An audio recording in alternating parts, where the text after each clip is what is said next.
Good evening and welcome to Under the Sticks, presented by Big Red Cloud. Visit www.bigredcloud.com for all your online accounting needs.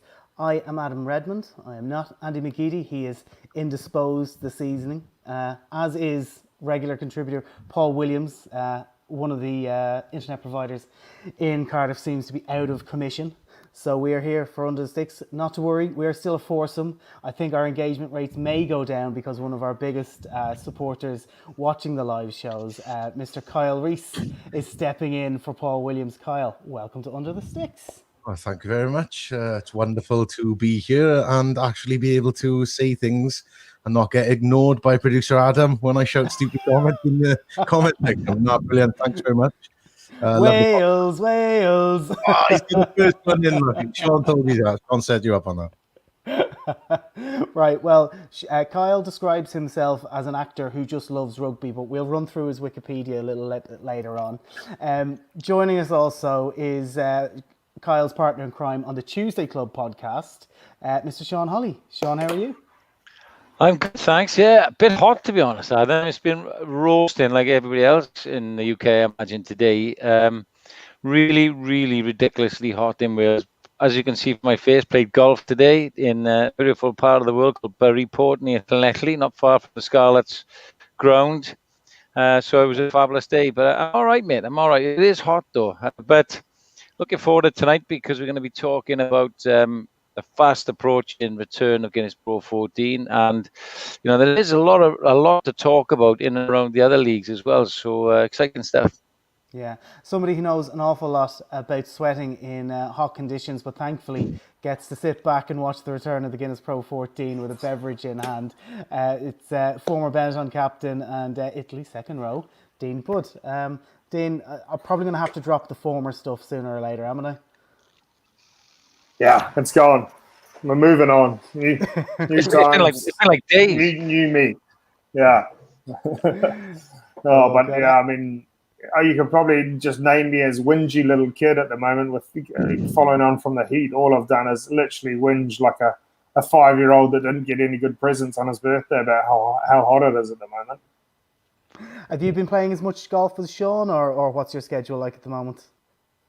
Oh, I was actually at the driving range today. Yeah, I've got a little bit of a high handicap, so there's a lot more driving range work that needs to be done rather than the glory stuff out on the course. Here's a question just before we get into some of the more serious stuff, because that's what people come here for, rugby chat, not crappy golf chat. But Sean, if a player was to try and get into your good books, is playing golf, if the coach is into golf, is that a good way? Gives you a topic to talk about, potentially a social occasion to get into his ear? Yeah, I think so.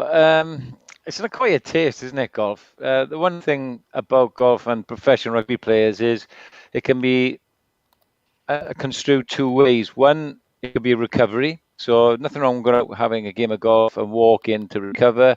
There are buggies, so it's not overly strenuous.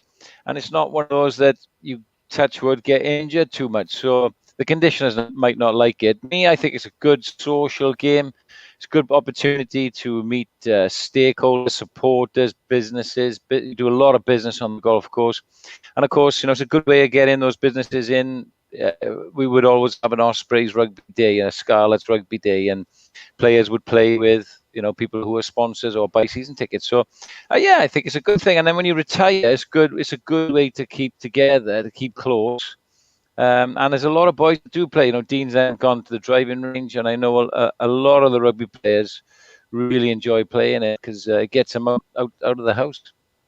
Yeah, Dean, those strenuous days after training, do you feel like doing the 9 or 18 holes with the rest of the guys on the team, or how did it work out in Treviso? I couldn't tell you how many days we've planned a day off, golf day, or a Sunday that just gets binned absolutely last minute because everyone's wrecked. Yeah, it's always in the front of the mind, but as much as a cart can save a day, it can be pretty tiresome when you got heavy weeks of training. Absolutely. Well, look, guys, big part of doing the live shows, obviously, of course, is get your comments in, ask your questions to the group. Kyle will send out autographs, I'm pretty sure, if you ask nicely. So we're live on the Guinness Pro 14 Facebook, Twitter, YouTube accounts. So just make your comments in there. We'll pass them through to the guys and we'll put the best ones up. We can see a couple of people, a few regulars already tuning in. Michael Jenkins, Look at this. Davis. Oh, Paul, The Williams is in internet's already. come back. Yeah. The man whose internet is gone, and yet he's posting on Facebook. So yeah, we see that. We see Marcia from saying hello from USA, and see Edward Fogarty checking in from Munster there, guys. Hope you enjoy the show. The man who is not here. What's his excuse? I'm tuning in, by the way, before you think I've got free range to criticise my rugby knowledge or the ability to secure a new car deal via Twitter. Yeah, Mr. Williams, you will be there to be shot at today. And Kyle could become the new Paul Williams, so no pressure on Kyle tonight. And just remember, guys, that the best question or comment will get you some Bear Hug gear. The Bear Hug, which is the unmistakable orange muscle sleeves and joint supports, uniquely using bamboo in the makeup of their supports. This difference in composition can increase blood flow and dramatically reduce rehabilitation and recovery periods whilst enhancing performance. Visit getabearhug.com. Yeah, Paul was supposed to create a shorter read for that, but the shortcut here is, guys, best question, best comment, get some free gear there. So brilliant stuff. Right, guys, going to kick it off, going to wrap into a little bit of news floating around the rugby world. We'll get into some recruitment news back at Sean's old stomping ground, but first, we got COVID-19 in the news. So Stade Francais have put their side into isolation after an increase in positive coronavirus cases, the club have confirmed today. Now, there was also a fear around Montpellier. They've halted training after a player's partner came into contact with someone who had tested positive for the virus. They've said that everyone has come through okay there, but for Stade Francais, it looks like they're having a pretty widespread impact there. So they are completely off the list, and top 14 due to start very shortly as well. So I don't think this will be the last we see of this, but obviously people are starting to kind of get to grips with how they live alongside the virus, and look, professional sports teams are trying to take as much of the risk out of all of this, but you can't really look after the actions of individuals. Everyone's got to have good practice there. So, and then staying in rugby with COVID-19, Super Rugby Aotearoa. So the Crusaders wrapped up the title last weekend. Still 2 more games this weekend. But New Zealand has moved it back into some coronavirus lockdowns after a few new cases for the first time in 102 days. Auckland region is at a level 3 until Friday night at midnight. So if those restrictions stay in place, the game there that's I think for Sunday afternoon, which is due to be the Blues and the Crusaders, which seems to be a really big crowd, has already been, they've already got sold tickets out for that one. Yeah, sold out. That looks like it will not go ahead. While Highlanders Hurricanes, which is due for Saturday morning for us up here in the north, that will take place, but with significant restrictions on crowd attendance. So we'll see what develops there. If only we knew somebody on the pod who could give us the lay of the land back in New Zealand. Dean, what's your brother telling us? Well, you heard it here first, Lloyd Budd. Just run his name right through the mud. I was speaking to my brother this morning, actually, and he seems to think that there'll be at least a couple of weeks of lockdown in Auckland. Who knows where that knowledge has come from, and it's completely unsubstantiated, but it's not looking positive. I can't imagine that any games will be taking place on Sunday, and that was going to be the game of the season. I mean, kind of Crusaders have it in the bag already, I guess, but I mean, I think for a lot of people that was going to be the final that could have been. Absolutely, yeah. And I suppose the one thing is just viewing it all from afar, though, that the New Zealanders have done such a good job. First cases in 102 days, and you'd hope that whatever they're enforcing, they'll probably be back down to 0 cases again pretty quickly. But look, at least we've had the luxury of 9 rounds of Super Rugby Aotearoa, and hopefully, things change and we get to do our final watch along of the season on Saturday morning. But obviously, look, health precautions definitely definitely the priority there. Too much? Too much? I don't know. I mean, I'm no politician, and this don't want to turn this into a political post, but podcast. But God, I mean, the thought of 4 people shutting down 1 million, seems a little bit extravagant from my side. There's no middle I mean, ground on COVID, is there? No, but I guess it's a real worry for how COVID and sport are going to coexist going forward. I mean, if you've got a Montpellier team like we're talking about that can't train, how can they? Are they not putting other teams at risk if they have to play games? How can they be expected to perform? You know, I mean, it's. I mean, this the case in New Zealand of 4 people shutting down essentially almost the country. I mean, do the European countries follow suit a little bit on that, or has it just become a bit of a free for all? Yeah, I think as well. New Zealand, they've got that advantage of being the island nation, and like a lot of the traffic coming in is essentially from Australia, and they've been able to kind of cut down other stuff. The rest of us, we're all sharing borders left, right, and centre, which is the big challenge. Just noticing in on the comments, serious question actually, Dean, after that one from Cal. What has happened to the big bear beard? It's too hot. Yeah, people say too that. hot, I know.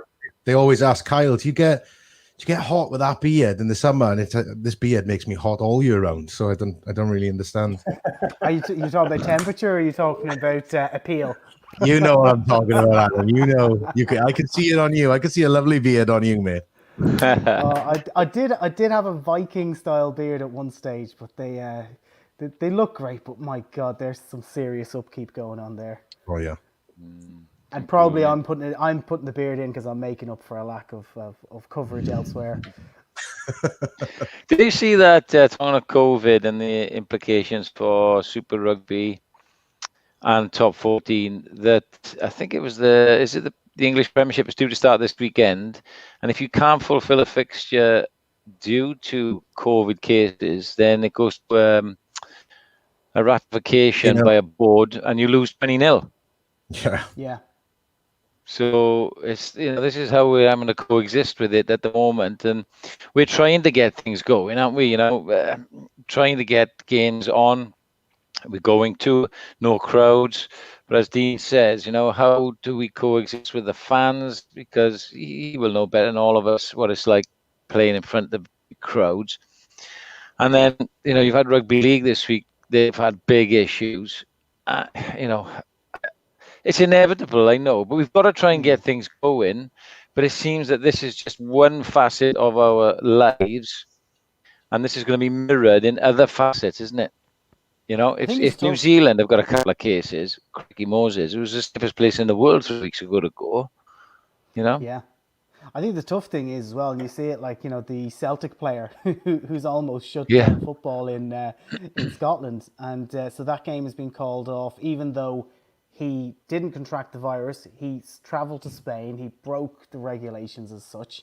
And in Scotland, they've basically put all of elite sport on a yellow card to say if there's anybody else runs amok or falls foul of this, we're just going to stop sport completely. And I think the pressure on players, and Dean, if you were still playing, your job is to kind of say, right, I got to stay safe, and I got to make sure the people I'm mixing with are staying safe. And if you've got a big family or something like that, this would be a really tough ask on some of the players, isn't it?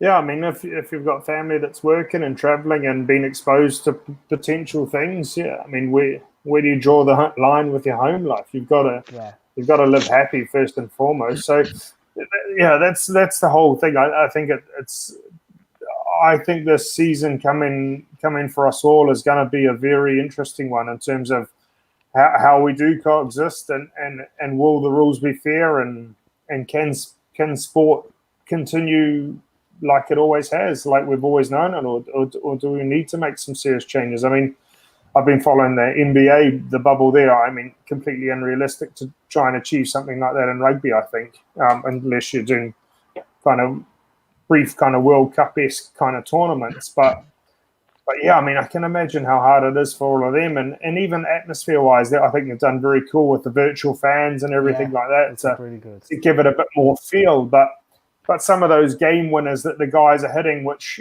in years gone by, you literally see just the tens of thousands of fans there and the madness and everything like that. It just feels empty, and you're like, God, you probably didn't really understand as an athlete how much fans played in a role of just creating such an incredible atmosphere. And it is more.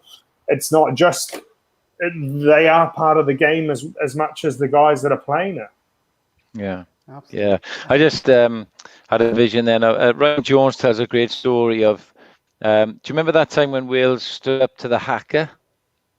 And I was in the stadium, and they did the haka, and I think it was early in Warren. It might have been the first time they'd played New Zealand under Warren Gatland, and they decided to just stand there.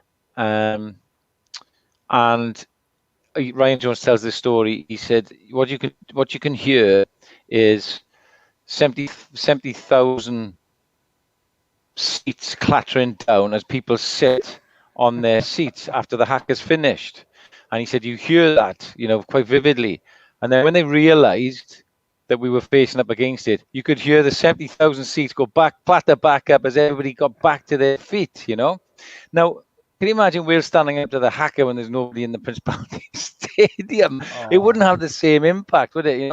Those brilliant moments, the snap drop goal, the try, the finish in the corner. It's going to be so tough, but we've got to get going. And that's the only way. We've got to try it. We've got to get going.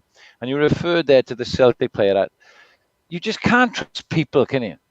If Dean was playing now next week, and he couldn't go abroad, and he has to stay isolated, and he has to train in 2s and 3s at distance, he'd do it because he's professional, and implications of impacting on other players, coaches, fans, his family, he'd do it. It only takes one idiot, doesn't it?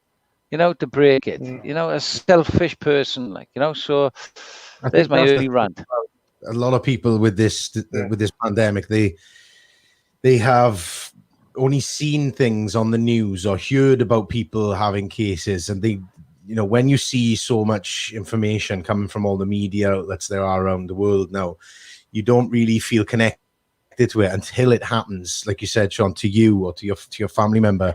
And I think is spot on what you said there. People just take everything for granted. Like that Celtic player there, he's obviously gone and thought, I'll be fine. I'll take precautions for myself. But you never know. It's just going to take that, that touch of an airplane handle or something, traveling to the airport or whatever, just to pass it on. And then it's not just to his family, it's to an entire team. So it is a little bit silly and very naughty of somebody in that position to do something like that, if you ask me. Yeah, it's I think stuff like that though as well be a real wake-up call for people in different areas, and when you see what's happening, and if anyone's not taking it seriously, I mean, look, the warning signs are all there, because at the end of the day, if people don't play games, then the money stops rolling in, and everybody's got a livelihood that they want to look after. So speaking of livelihoods and all of this, Kyle, it would be remiss of me. What is it like in the acting world? What is, can people shoot shoot a TV series or a movie at the moment? How do those things work out now? I mean, it's the same as every profession, and people from all different walks of life. It's affected us massively. In some cases, a little bit harder than others, because, for instance, I'm lucky enough to be a part of Outlander, the American TV show, and on any given day, obviously there are days where it's just 1, 2, 3, maybe 4 characters doing these small scenes, and in those instances, you could probably adhere to the regulations and the rules, but for something as big as that, and film productions that need hundreds of extras, and on any given day you've got a full team of makeup artists that consists of about 12 main makeup artists, and then you've got all the supporting makeup artists, and there's hundreds of people on a set. Last season in Outlander, we shot the Battle of Alamance, which was a real battle that happened in America, and the scenes were massive. We had cannons and horses and an army of redcoats, and army of regulators, and then every single one of those had to have a makeup artist. So you can imagine how difficult it's going to be to stick to social distancing guidelines. I know there have been, I've got a few friends who are in a couple of soaps, and I'm sure, well, I don't know if you have seen it, but there was a lot of funny posts going on where they went back to Coronation Street, so the soap on ITV, and they had the two actors there, but they had a glass screen between them. So it is possible. You can do it, but I think we were supposed to shoot season 6 of Outlander this year between April and November, and they're still trying to decide when, if we're going to go back, if they're going to push it back to next year. So it's been very difficult. I'm very lucky. I don't know. I'm sure Sean mentioned it before. I've got my dad's got a construction business, so I'm on a building site. Even when we're filming, I'm on a building site, stacking out blocks, concrete blocks, or lifting lintels or girders. But Read his own pet. Yeah, pretty much. Yeah. Do you know what? There was a show. Obviously, you had that of Eat His Own Pet, but there was also another show with Robson Green called Grafters. Did anyone remember that? It was about him, and he was a builder. Anyway, there we are. I'm going to bring it back. It's going to be all about me. So I'm going to bring two of my professions into one. But to answer your short question with a very long answer, yeah, it can be done, but obviously it depends on the production, really. Yeah, and to be honest as well, I completely undersold your intro. I said we get back to your Wikipedia, and that for our viewers and listeners, you'll know Kyle as John Quincy Myers from Outlander, and you may have seen him in the BAFTA award winning movie Pride as well, amongst a host of other roles. So literally, we do have a proper celebrity on the show tonight. Kyle, you're an Ospreys fan? I am an Ospreys fan. It's nothing. I was an Ospreys fan before I met Sean, though, so it's not because just because I know him. Right. Well, Ospreys again in the news. The recruitment continues at pace. I think we had an inside track on this one, but they've confirmed anyway in the last day or two. So James Hook is back at Ospreys just after retiring. He's going to be the skills and kicking coach.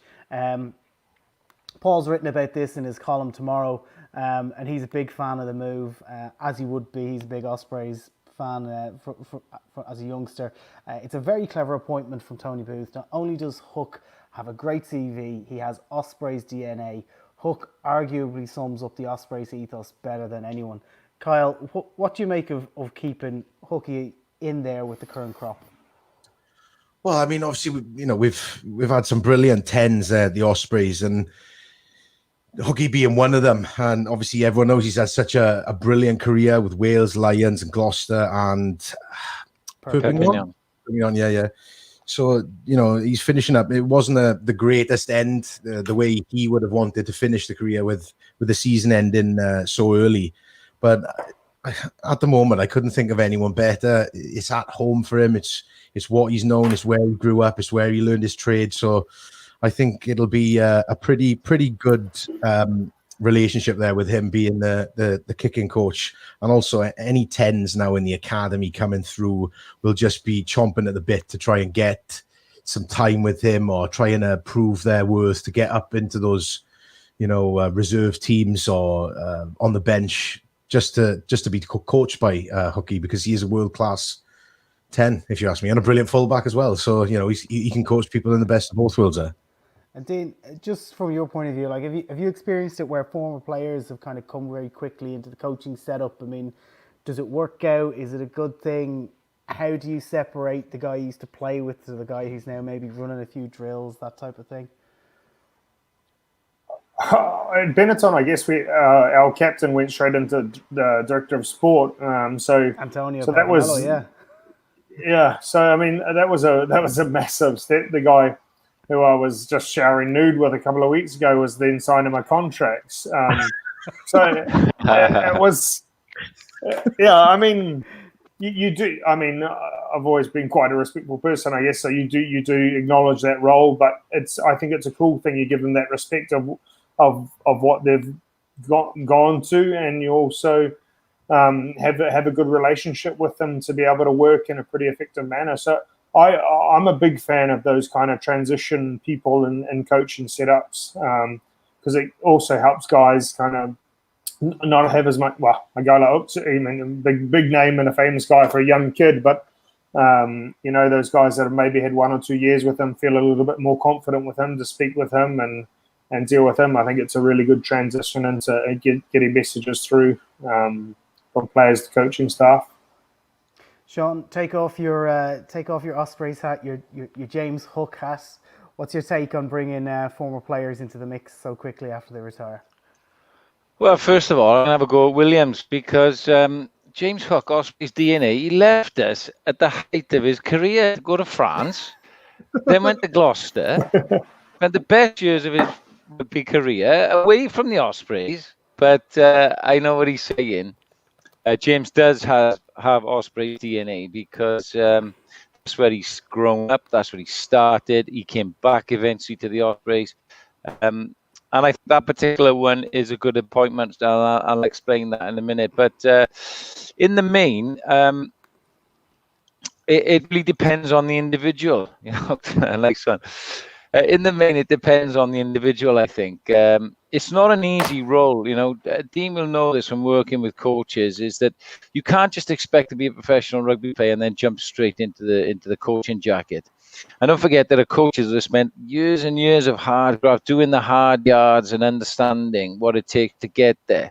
The very special ones do actually make it. I worked with Jonathan Humphreys, the former Wales captain, and he came straight pretty much from playing at Bath into a forwards role at the Ospreys and jumped on it pretty quickly. Took a bit of moulding, but now has gone on now to be the Wales forwards coach, Scotland forwards coach, Glasgow. He's superb. But that's in a very sort of technical position, scrum and line-out, ex-front row forward. I think it's okay if the personality fits and they have some experience around them. So I think that's really important. You've got to have a blend in blend of characters, blend of experience. And if that player lends himself experience as a player, has an aptitude for it, is diligent, is hardworking, sees the game, relates to players, is able to stand away from playing, which is important, then yeah, absolutely, no problem. So to go back to James Hook, great appointment. Agree with the boys, agree with Kyle. He'll be great for the young players. His role is with skills and kicking. I think it's an opportunity for Toby Booth to grow him a little bit. He can step up to a better role, or not a better role, maybe a bigger role, and he can grow into that. I feel a little bit sorry for Richard Fussell, who's been doing the backs job for a couple of years, and now Brock James has sort of leapfrogged him into that position. But, there's a couple of young coaches there now, including Brock, James Hook, Andrew Bishop and Richard Fussell at the Ospreys that they can hopefully bring along, and we'll have a line of Welsh coaches in the future. Absolutely. Right, I can see some more of the comments coming through. Mr. Williams has lowered his flag. He has been brave enough to chip in again. I presume the Wi-Fi is well and truly gone in his place. A couple of messages in there, support for James Hook as well. And this one, which I feel is rather unfair, grafters, certainly not Mr. Adam Redmond, never grafted a day in his life. I dispute that. My working day has still not finished, and it's 9:30. Right, we do have rugby to talk about, actual rugby fixtures to look forward to. We announced the Guinness Pro 14 ones a couple of weeks ago, but actually it's less than, it's around 10 days away, so we can actually smell it in the air. For anyone who hasn't seen what's happening in terms of the return and the comeback, so the season switched from 21 rounds to 15 because of the pandemic, so we'll return with rounds 14 and 15, all derby rounds.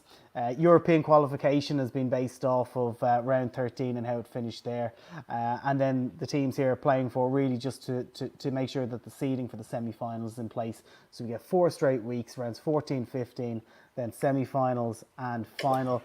Looks likely and very difficult that anyone will usurp Ulster, Munster and Edinburgh to join Leinster in the semi-finals. And I suppose the question I have for all of you guys is, look, some teams may not have much to play for, but we've got these derby games. Ospreys Dragons first weekend there, Kyle, and then Ospreys will be playing Cardiff Blues the weekend after. As a fan, are you excited? Is there anyone you're looking forward to seeing? There's a new coach in Ospreys. a bit of a vibe going on there? Well, firstly, I just want to say, whoever it is at Pro 14 that organises the fixtures, can we stop having Ospreys games on Sundays? Because I can't have a drink. I've always got work the next morning. Stop sharing a stadium with Swansea. Yeah, fair enough. Yeah, no, it's always the home derbies, they're always great to go to. But I'm looking forward to seeing George North as well, because everyone knows over the last few years he had a lot of those concussions and he had breaks out at Northampton. And I don't really think we've seen him at his best yet since he's been back in Wales. And I've always been a George North fan. I suppose everybody Welsh has, because he's done wonders in that red jersey for us. But with all the time that all the players have had off and all these posts that we see in them, they're all looking in absolute beast mode and incredible shape. It'd be really, really great to see him, get on the ball, go looking for work, and do some of those tries that he did for the Lions when we went to play in Australia, and some of the fantastic tries he scores for Wales. It'd be great to see him doing that in the Ospreys jersey. So I'm looking forward to seeing a bit of George North. Yeah, freak of a man. Yes. Players' point of view, I think the guys in Italy, they've been back training a lot sooner than everybody else. I think there's no excuse for guys for being in really peak condition, but going straight into all these derby games, and in fairness, for some of the teams where you may not be playing to get into the knockouts, you're still playing for international selection to a degree, and to put your hand up there. And I know that's how they'll treat the derbies in Italy. But, to go into this with no warm-up games, what are you expecting from a player's point of view? Well, from experience, especially the Italian games and everywhere at the moment with this heat, I'm pretty prepared for some ugly footy, to be really honest. There'll be a lot of scrums, pretty much everything that the COVID-19 rules will not want us to go with. But I'd say there'll be a lot of lost ball. I mean, the boys have been training hard, and I know they would have simulated a lot of game stuff coming into this. So it's not going to be first game out. Boys have had time up their sleeves to kind of get some contact in. So I think guys will be physically ready. But I think just knowing the heat and trying to play with these sweaty balls at this sweaty balls. There's a lot of those at this temperature. It's gonna be some tough rugby, and I don't expect to see rugby quite on the level of the Super Rugby kind of comeback that we saw in New Zealand. Sean, you're trying to mitigate that. How do you go to it? Well, we don't know is the answer. I look at the fixtures and I think to myself, they're quite mouth-watering on the face of it, aren't they? The Scottish derby, that's going to be great. Glasgow's still going to be hoping for something, no, but Edinburgh, excuse the pun, are gunning for it. They were on such a good roll. They're probably now eyeing the prize, thinking, oh, hello, Leinster, maybe the lockdown won't have suited Leinster because they were on such a roll. Munster now playing Leinster. They'll have the bit between their teeth. Here's our chance. We've had a regroup. We've got a couple of sign-ins. Ulster looking over their shoulder a little bit and thinking maybe looking ahead to an Edinburgh semi-final. Things in the mix. As Welsh sides are concerned, it's been more about probably now best players fit, rested. And then for me, having a look at some of the players like Liam Williams coming back from the Scarlets, the Dragons' new signings, and how Jamie Roberts is probably going to go there, but there are loads of sideshows everywhere.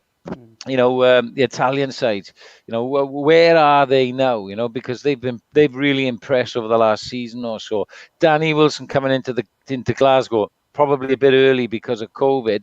What are they going to look like now? What are the Ospreys going to look like? And the Toby Booth, he's come out this week and said, right, it's the new Ospreys. We wipe the slate clean. We forget all that now. It's the new Ospreys. Glenn Delaney at the Scarlet. So we've got a lot of coaching changes.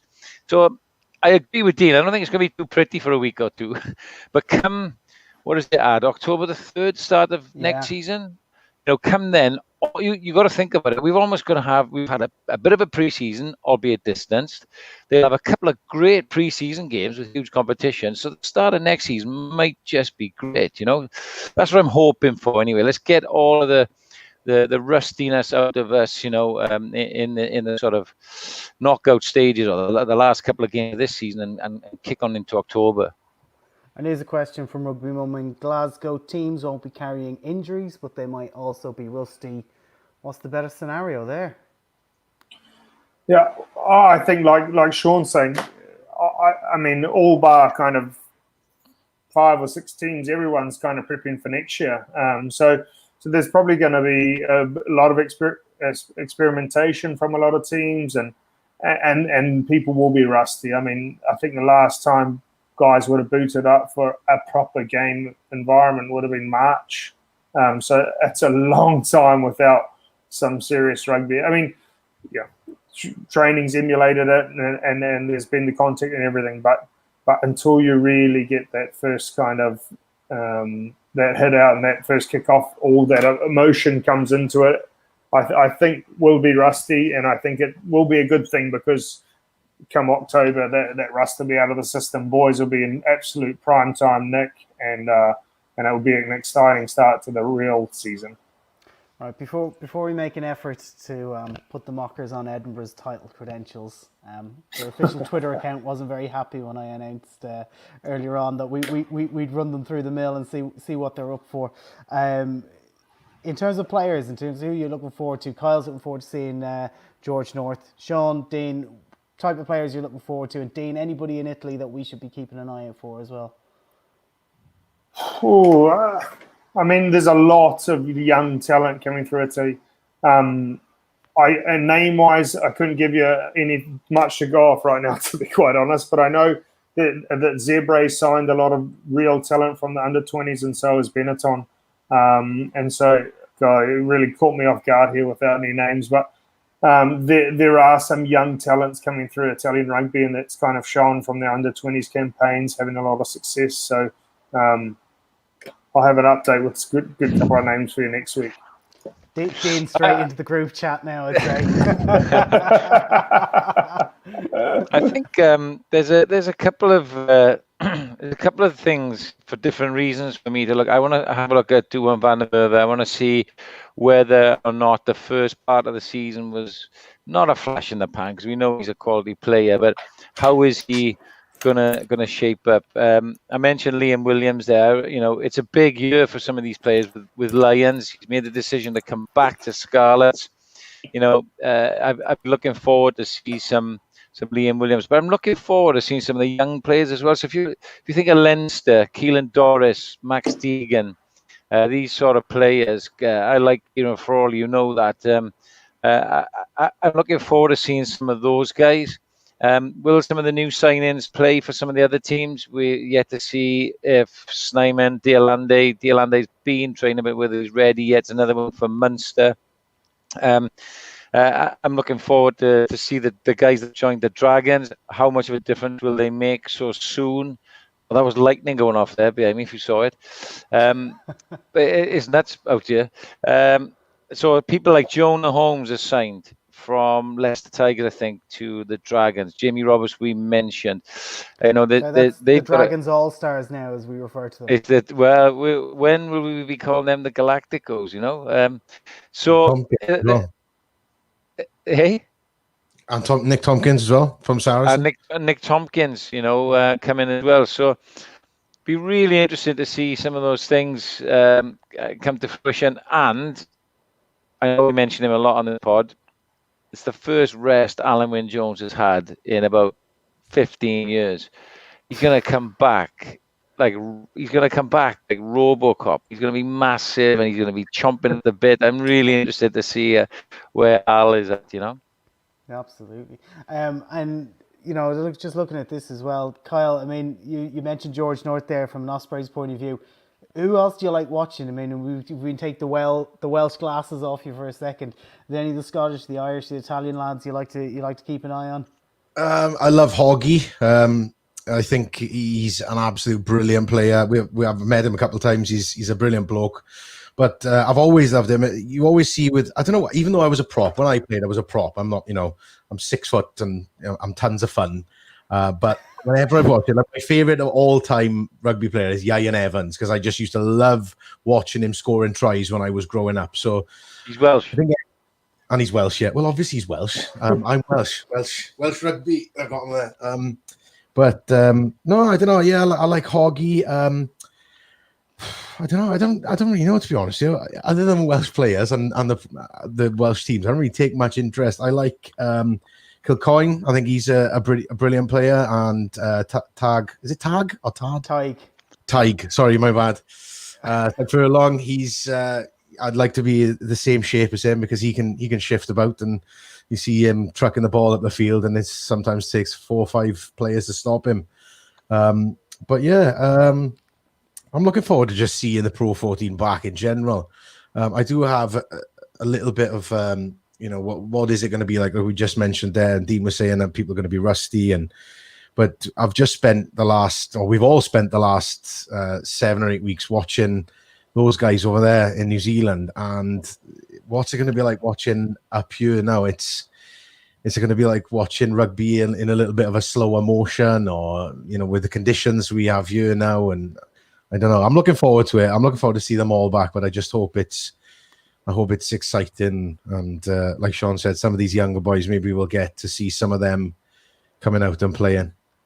Dean, we were credited in some quarters for starting the run for the Benetton bandwagon bus. So when everyone decided to pick up the boys from Treviso as their second favourite team over the last couple of years, because we were always championing you guys on the pod, I definitely think we're going to start having to take credit for pumping up Dragons, because we like the look of how they're motoring. But there's a good question coming in here. Dragons, with those imports, will definitely lack cohesion, so they'll underperform for a period. What do you guys think? Yeah, it's possible. It's possible. I think Jimmy Roberts coming in will add a level of calmness for them, I think. Dean's a seasoned campaigner, Dean Ryan. He's been around the block a lot, and very shrewd. He's brought in Gordon Ross, I think, as a backs coach. So that's an interesting one. He worked with him at Worcester. So there's going to be a few coordination links there, possibly to take a bit of time. But they're bringing in pretty experienced players, which will really help the Dragons.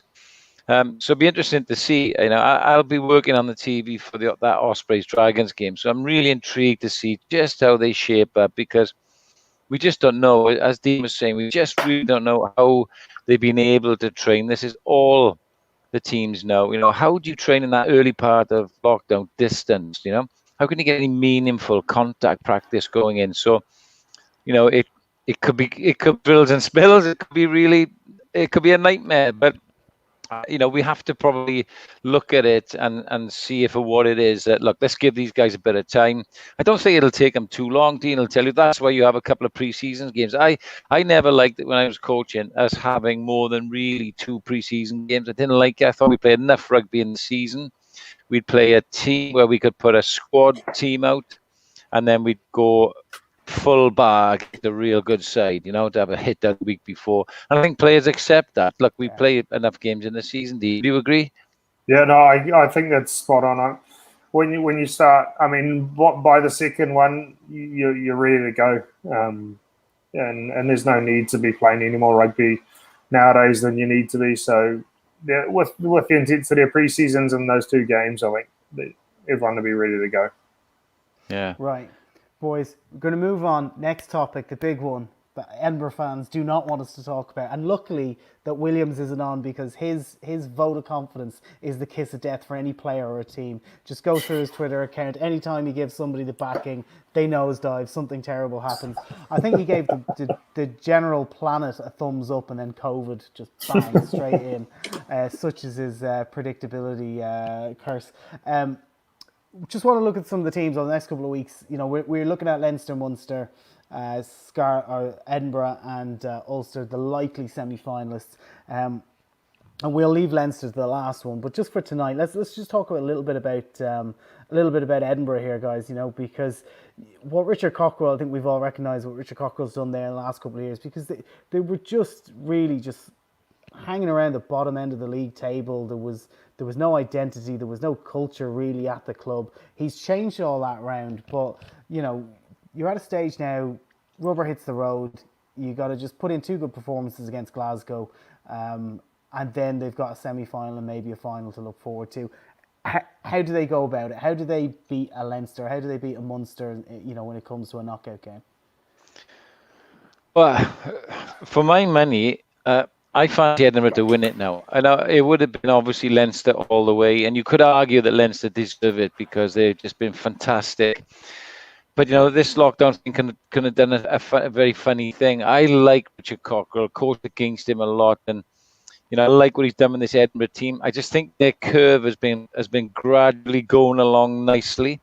Yes, they would have lacked the momentum that lockdown has brought, but all the teams will have. And I just think they've got the game. They've got an all-court game. They've got big forwards who carry. They've got a good set piece, which you'd expect under Cockrell, and then they've got finishers.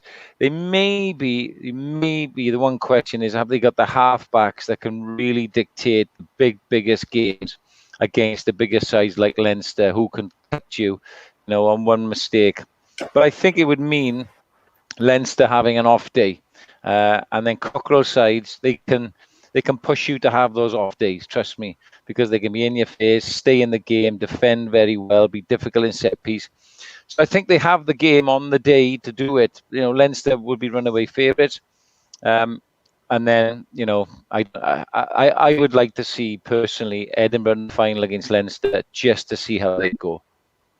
There we go. We got Alex Cameron there saying, hopefully they'll have the fullbacks and wingers back in, because they, for all of the hardness that Cockrell's installed, they've got some finishes out in the backs, and they've got fancy fingers Bill Madda at the back of the scrum as well. Dean, Edinburgh have had some really tough games with Benetton over the last couple of years as well. Really, one of the tougher places to go and pick up a win. Technically, there's nothing more to add to everything Sean said. He's now spot on. They're just a solid all-around side. More from a fan point of view, for some reason, I've always kind of just liked what they've become. I kind of like seeing I guess I've always wanted it to happen with Benetton. Wanted the underdog to kind of get up there and pull through like Connacht did many years ago. And I would just love to see it. I think they deserve it. I think that they've worked their asses off, speaking of some of the players that play there, just knowing the changes that Cockrell made. They've worked every minute to be at this, to be where they are. There's been no luck involved at all. So, they'll certainly they have my backing, and I hope they can do it kind of from a fan point of view. Kyle, if there's no Welsh teams in the knockouts, do you like the underdog, or what do you want to see happen? Well, I lived in Glasgow for 4 years, so I went to a few games there at the Glasgow Warriors, and one of my friends, obviously co-stars now, Sam Hewan, is a massive Glasgow fan. But I lived in Scotland for 4 years. I've worked in Scotland for the last 3 years, so if there aren't going to be any Welsh teams, I think I probably would. Even though my grandfather was from Cork, I think I'd have to go with Edinburgh or a Scottish team. They would be where my allegiance lay. Lies, I think, maybe. Yeah. Don't worry about it. I'm Welsh, so I don't speak proper England. The other thing as well about Edinburgh is, we talk about identity, and Cockrell, I mean, you talk about being an actor, Kyle. I mean, like, he is a character. If somebody could say, right, we're going to do the life story of Richard Cockrell, that'd be a role you'd want to play, because he's a serious character, like. Yeah, I don't think I've got the look down at the moment, though. If I'll have to pick. I have to do. Just get a razor up. Yeah. He's a fiery one and all. He doesn't hold back. I think that's what Jason Statham. He'd play him. Very good. Well, you've clearly got a fan here in Glasgow, then, Kyle, from Rugby Mum there. Going to go through some of the comments we've seen. We've got people watching us from all over the world tonight, guys. Yeah. We've got people in Ireland, Scotland, Wales, of course. Still nothing more from Williams. People checking in here from Clonetly, USA, South Africa as well. Darren Bester in Cape Town, hello to you. We have a couple of people asking some questions here that we haven't got around to, but I definitely think it's time to now. And just on that point that we were talking about earlier on with James Hook going to Ospreys, does the group think Lee Halfpenny might do something similar at Scarlets when the time comes for him to hang up the boots? Yeah, he will. I mentioned this a bit last week. The WRU have a player to coach pathway in place with some coaching qualifications, some other education qualifications. Lee is on that, along with people like Paul James, the former Wales prop, to name but two. So Lee is on that. And I think I mentioned last week as well that I see Lee, knowing him as I do and having worked with Neil Jenkins, very much in the same mold. Neil does so much more than just run the tee on. He's not just a kicking coach. He's superb. And Lee will have to grow into that role. He's quite a shy, timid individual. He wouldn't think so, the way he plays the game, but meticulous in his preparation, hard-working, brilliant player, kicker. And therefore, they're grooming him, I think, to be something like the next Neil Jenkins. I think James Hook would fill that role quite comfortably as well. So, yeah, to answer that question, that's a good question. Yeah, definitely he will. Dean, coaching in your future, or what role is rugby going to play in your life? Like, I mean, I know you and your partner are going to go back down to New Zealand, so you're going to play Sunday rugby, or do you want to get into coaching, or is it just going to be civilian life?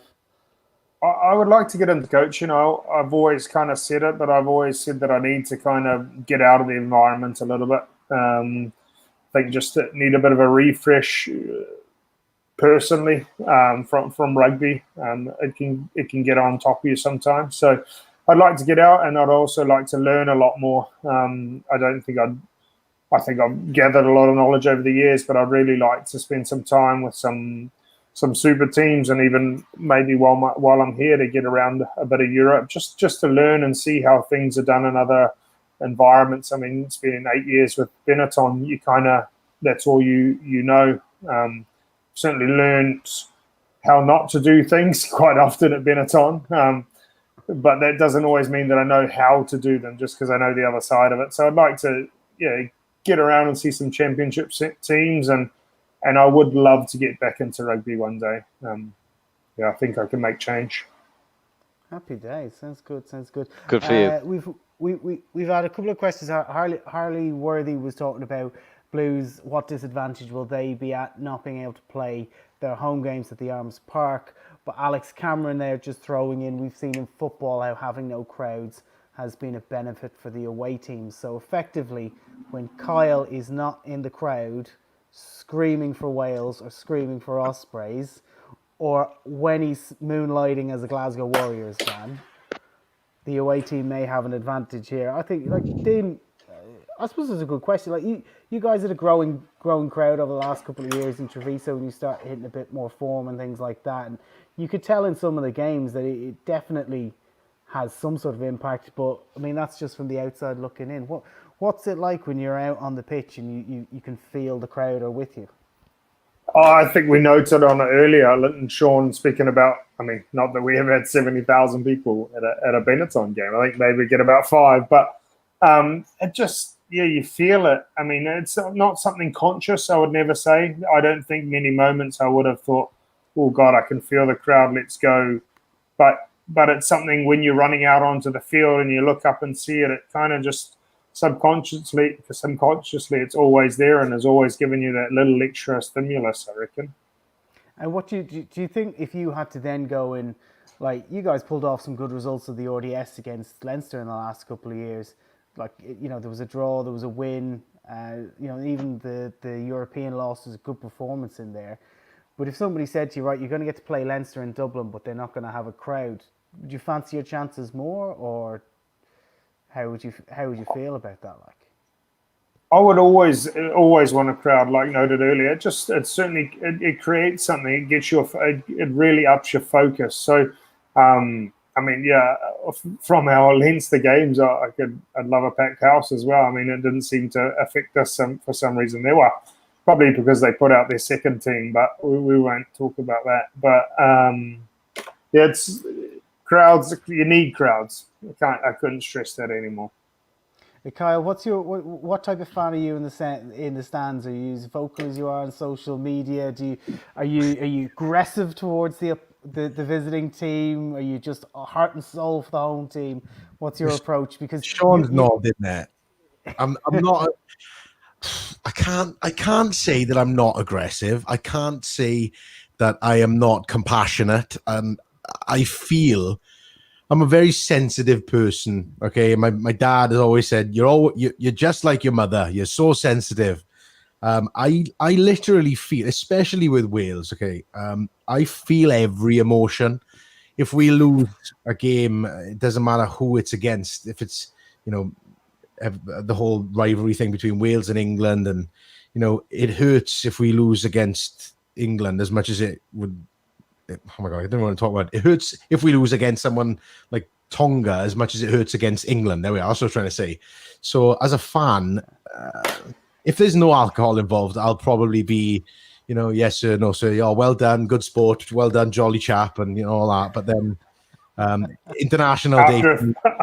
After a few beers, you're throwing them into the field. Never throw, Dean. Never strike an opponent unless you're in the Gladiators ring. But never waste good beer. Yeah, that too. Yeah, I don't. You just get carried away as a fan. I don't know if you've ever had an actual fan on the show before, but it's we're just going back onto the point there about the games without fans. It's difficult to watch as well because you do relish a day out when you go and watch your team, whether it's an international team or your home team. So, and that's one of the things that I've been thinking.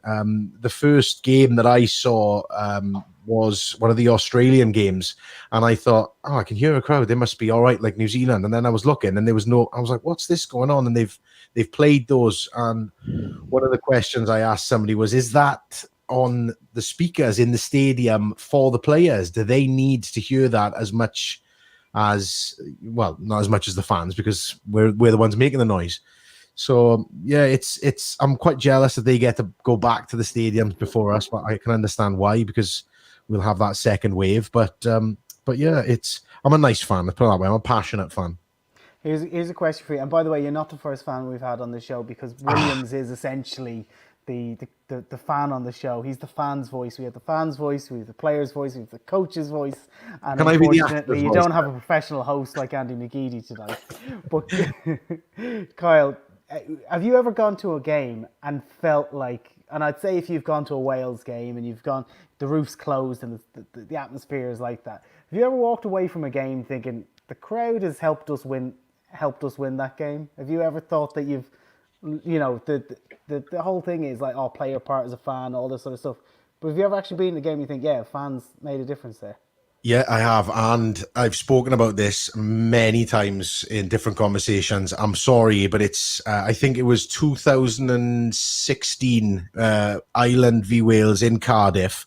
And it was just before half time, and Ireland were there on our try line. It must have been for about 12 minutes, phase after phase after phase.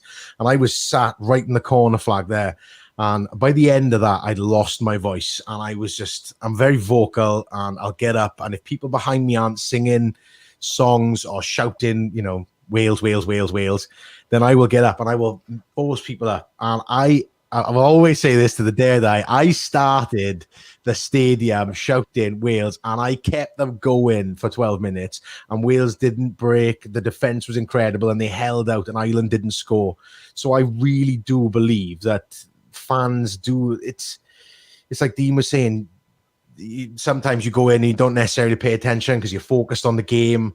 But in those situations where they're basically, 15 yards in front of, what is it, half a stadium, say 20,000 people, all screaming. It's loud. The adrenaline's going because of the situation they're in that moment in the game. I really would say that the fans do help change or sway the way a game will go. And that day, definitely, 100%, the fans helped Wales, and they were the 16th man, but they were the extra defence that Wales needed, and we kept them out. I don't think we won the game, but 2001 Lions. Just on my point earlier, that it's certainly, I would never say that fans don't play their role. It's just not something you consciously are processing on the field. You feel it, you hear it, but you've got, you're in the zone to not kind of think, oh God, that guy's saying my name or whatever. Like, you feel it though. You absolutely do feel it. Also, as well, I suppose being a professional rugby player, the first time you go into a huge stadium where you play, that is when it's at its peak, you know, with the fans and the adrenaline and going. But then after you've been playing for a couple of seasons, like you just said, you know it's there, you feel it. But every game is different. Every game, every week is new. So that's what your main focus is on. So totally understand what you're saying there, Dean. It can impact sorry about that. Sorry, man, I was just saying it can impact on the opposition as well. The one when Adam asked the question, Dean, I was in Australia in 2001 for the Lions tour. First test was at the Gabba, Brisbane. It was just a sea of red. And the Lions players will have known that the following they would have had, but I'm pretty sure the Wallabies didn't have a clue. And certainly the ARU, they didn't have a clue because it was just full of Lions supporters. And I think it just startled the Wallabies a little bit. The Lions played really well. Jason Robinson, David James scoring tries, but it definitely impacted on them. So yeah, you know, subconsciously it can have an effect, I think. I remember just the last point on it. I remember my second Super Rugby game for the Bulls. We're in Pretoria against the Bulls, and I was warming up on the sideline, and that's when I knew the crowd was there. Because I was getting abused to shit. I couldn't even repeat some of the things that were being hurled at me, but I just was so nervous. I couldn't look at the crowd, and just the thought that the fans wanted to kill me just made me think, oh God, those 15 blokes with the Bulls jerseys on are going to want to kill me even more than them. So it certainly factored into my prep for that game. Go on, Sean. There's a crack in. Again, it brings back. I don't know if you've seen this. Willie John McBride, bless him. We wish him all the best. I've done a few things with Willie. But have you come across Rick O'Shea? He used to be a broadcaster on BBC Wales. Well, Rick O'Shea's dad was the first player. I'm not sure whether he's the only player, but he's the first player to be sent off as a British Lion, right? And he was sent off in South Africa, and a fan, as he was walking off, a ball boy abused him as he went across, and a fan came out of the stand and accosted him, right? Now, this is in the day, this is 74, where everybody's wearing like blazers and, you know, quite reasonably well behaved. You don't get that sort of thing now, let alone back in 74. You'll find this on YouTube, right? Have a look. Ever seen it, Adam? Willie John is not playing in this game, right? He flies out of the stand, right, in his Lions blazer, and clocks this bloke, right, punches him, sorts him out, this fan, and then the fan gets dragged away, like, you know. It's unbelievable, unbelievable. Because they are different in South Africa. They're very vociferous, very vocal, very intimidating. When you got Willie John in the stand, it's all right, you know. Do you know what you want? You want a couple of dads in the stand, though, as well. What was it? Yeah, a couple of dads. Do you remember how Nordique's dad ran onto the pitch, and did he go after a player or the referee? Yeah, that's right. Yeah, the top 14. The best one was George North's dad kept running on and giving him a hug when he just scored in the corner against France. Yeah. George North didn't even know who it was. He just ran away. Go away, Dad. Oh God! I think we've got time to maybe grab one or two more questions. Just a quick one here from Jamesy Cowan. Now that he's not insulting me, do you think it's better to do a Rona Gara and coach abroad before going back to your home country? Sean, I wouldn't call Bristol a foreign country, and I don't think you did it first. But how far? Like, you did a bit in Australia, didn't you? Yeah, I went to play a bit in Australia, cricket and rugby, before university. But I actually started, even though I started coaching in West Wales and Llanelli, I then made the move to Gloucester. So, you know, I went to Gloucester before coming back to the Ospreys, and then to Bristol later on. But yeah, it seems to be a bit of the trend. I don't think there's any harm in it. You know, Rog did a great thing, didn't he? Look at Mark Jones now. We're down at the Crusaders. just winning the New Zealand Super Rugby. Steve Tandy went over from the Ospreys to the Waratahs to gain some experience. He's now up in Scotland with the national team. So it certainly doesn't help. Even in my early coaching career, various teams and bosses would send me and the coaches on continuing professional development. Went out to the Queensland Reds, met Eddie Jones, watched sessions, went to the Brisbane Broncos, went out to South Africa, was out to New Zealand. So yeah, I think, as Dean alluded to, with his plans maybe to get into coaching, it's the best thing you can do, because even if you don't learn anything, you are perhaps confirming some of your own values and ethos and ideas on the game. I'm not too far away, or this is a top team and they're doing similar things. So it confirms things, and it gives you ideas to sort of manipulate your philosophy as well. So it is worthwhile, without a doubt, particularly when you're younger. Happy days, happy days. I'm going to finish off. I'm going to go with an interesting stat, because I know two people on this podcast will absolutely love the stat that I'm about to come up with. But for the bear hug kit, I think we're going to go to Alexander Cameron, who asked about made the point about no crowds in the away games, because that sparked a really good conversation with you guys. So Alexander Cameron, you drop us a DM to Under the Sticks, and Well done, we'll Alexander. get you sorted with a bit of kit there. I got asked by a journalist for a couple of different stats today, and it made me go digging for a few more. And kind of boring in the overside of it, but when you actually hear the numbers, I wonder if Sean and Dean, if you'd be surprised by this. So one of the things we looked up to date for the season so far, 521 tries scored in the Guinness Pro 14. But where did they originate from? I.e., did they start from a kick return, a line out, a scrum, a turnover, that type of thing? Where would you think the most tries originate from? It used to be, I used to keep these stats, right?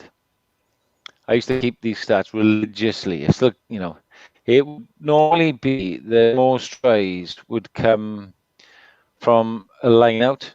That's what it would normally be back in the day. But I think the game has changed, and a lot of coaching now is like transitional coaching, transitional play, Dean. So you get turnover ball or kick receipt. So I wouldn't be surprised if most of it now comes from kick receipt. Right.